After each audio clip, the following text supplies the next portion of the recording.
բնության մեջ գրեթե բոլոր կենդանիները միշտ այն տարածքում, որտեղ որ իրենք ապրում են, իրենք այդ տարածքը հսկում են, սրբորեն պահում են ու ոչ մի այլ կենդանու թույլ չեն տալիս, որ ներխուժի իրանց տարածք։ Նույնը վերաբերում է մարդկանց, ազգերին, հայրենիքին ու պետությանը։ Տրամաբանությունը հուշում է, որ պետության ղեկավարը, քաղաքական էլիտան պետք է անի հնարավորն ու անհնարինը, որ իր տարածքային ամբողջականությունը պահի ու պահպանի, ինքը պահի իր ինքնությունը, իր ազգային դիմագիծը ու ունենա ընդհանուր ազգային օրակարգ։ Ես մանկուց առ այսօր ուզում եմ, ձգտում եմ, ուզեցել եմ ապրել մի երկրում, որ ունի նման ղեկավար։ Ու հիմա ուզում եմ մենք միասին մի հատ նյութ դիտենք ու ետ վերադառնանք։ Не было неожиданностью, потому что Азербайджан уже очень долгое время развивает воинственную риторику,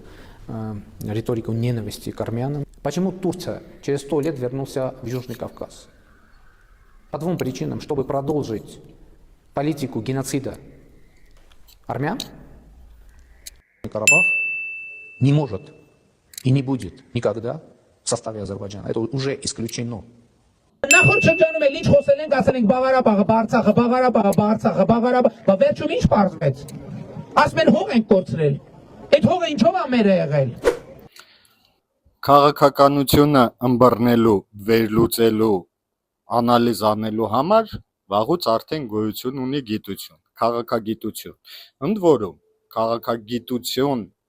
գիտության տեսանկյունից քաղաքական process-ների վերլուծելու համար պետք է այլ նաև բաղադրիչներ, որոնք են սոցիոլոգիան ու հոգեբանությունը։ Հիմա թե քաղաքական գիտության տեսանկյունից, թե սոցիոլոգիայի տեսանկյունից, թե հոգեբանության տեսանկյունից մեր երկրի ներկայիս ղեկավարը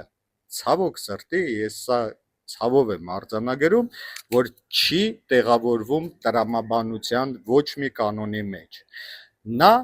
թե հոգեբանության տեսանկյունից, թե սոցիոլոգիայի եւ թե